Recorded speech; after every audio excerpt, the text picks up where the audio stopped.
think it's a good time to jump right into our power rankings. Let's do it. I have to imagine we agree on number one, but I'm going to let you lead it off because anytime you say the word probably Yankees, it makes you sad and it makes me giggle a little. My stomach turns and churns and boils. And yeah, the Yankees, number one, clearly 44-16 at the time of this. They are 9-1 in their last 10. They're on a 4-game winning streak.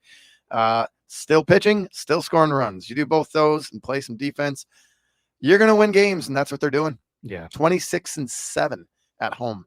26-7. Yeah, it's pretty good. 18-9 away, 15-7 against teams over 500. Got to be the Yanks. Yeah, they're scoring a ton of runs. They're not giving up a lot. They're, like you said, Cortez gave up his worst start of the season, so he's going to be pitching again soon. We'll have to see what that does. And if you have him on your fantasy baseball teams, you hope he turns around. But if he's not, then you really don't care, and you hope he has a terrible outing. But, yeah, I have the Yankees as well. Think about this right now. Right now, they're on pace to win 119 games, which would be an MLB record that would actually be 116 by the 1906 Cubs and the 2001 Seattle Mariners that were 116, and one of them had a pretty good year. The other one fell off. But, yeah, we'll see what the Yankees can do. They're out to a scorching start, and, yeah, we'll have to continue to see, I guess, if they still pitch, they still hit, it's what we said, and stay healthy, which I guess is the recipe for, much of baseball and any sport. But, all right, let's get into number two. What do you have for number two? Okay. For number two, we just talked about them, and I do believe the Mets are going to Mets. Mm-hmm. However, the Mets at the moment have the second best record in baseball at 40-22. I'm kind of in on if they can get through June and get some of the pitchers back healthy, the Mets could pull it off. But right now, I will go with the Mets at 40-22. I mean, plus 66 run differential, 21-14 away, 19-8 at home. They're doing it. They're doing it. Yeah. And again, they have a little bit of a depleted staff, obviously, as well. We know about the DeGrom, the Scherzer, McGill, all that stuff. But yeah, I agree with you. I have the Mets at number two. New York is still atop the power rankings, in our opinion, and playing good ball. We'll see what they continue to do. And we're off to a start where we're just tying each other. I think it's going to start to break up a little bit, but let's see. Who do you have at three?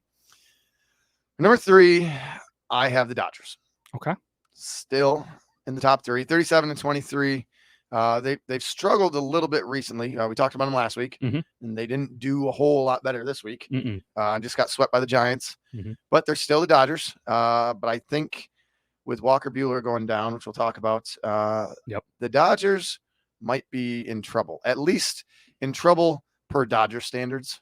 Yeah. I mean, really hard to think that this is going to tear their team apart and they're not going to make the playoffs. They'll make the playoffs. They're the Dodgers. They should. But now it's foreseeable with Buehler going down.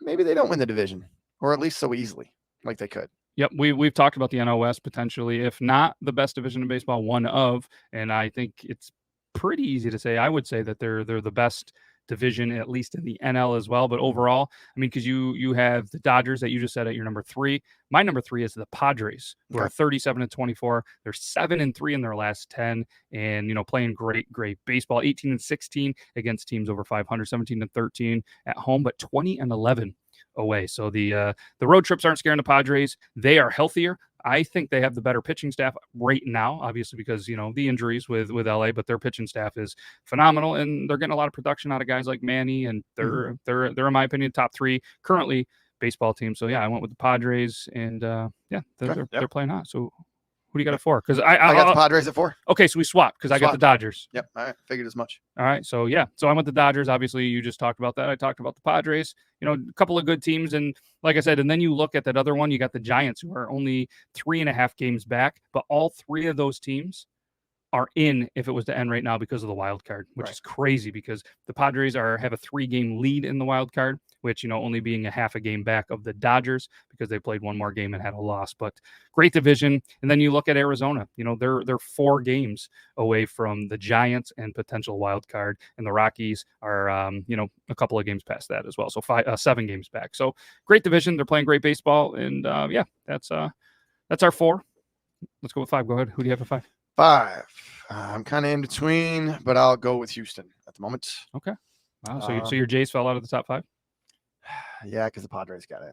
It's true. Houston, 37-23, 5-5 their last 10, and still not allowing a lot of runs. And Verlander easily could be a pick for the week. What do you have? 14 innings pitched, 17 Ks. Yep. I mean, Verlander's still doing it. Houston can still win 21-13 away. So it's not just being done at home. So I'm going with Houston. And in a division that's, I'll say it's easy with the Angels losing as many as they did, but with the Angels kind of backing off, now it's Houston's, this should be an easier ride to win that division. I agree with you. Yeah, I mean, they're 8.5 games up on Texas, and they're 9 games up on the Angels. We'll see how that goes. Obviously, the Angels went from 13 or 14 losing straight. Now they're 2-8 in their last 10. But Seattle is a team that's actually on the best last 10 in that division, 6-4. But I agree with you at number 5. I also went with Houston. So we have the same 5 teams in the top 5. Obviously, honorable mentions are going to be the Braves. Obviously, you win that many games in a row. Surprisingly, though, a team that I don't think a lot of people are talking about as one of the hottest teams in baseball right now, the Phillies, 9-1. Phillies 9-1. The Jays are my 6th if I had a 6th. And Cleveland is playing better baseball. They're 7-3 in their last 10. Yep. Yeah, I mean, they're within 3 games of Twins who have been playing well too. And I mean, you have the AL East. They're always going to do the AL East. It is hard at this point, but when you're saying the Yankees, they're 44-16. Toronto second in Tampa. They're 4 and 3.5 games up in the wild card. So if it ended today, you'd have 3 of those teams in with the wild card, and then you have the Boston, who is very close as well at 32-29. So Boston's 4th in the East. They'd be 2nd in either the Central or the West. Yeah.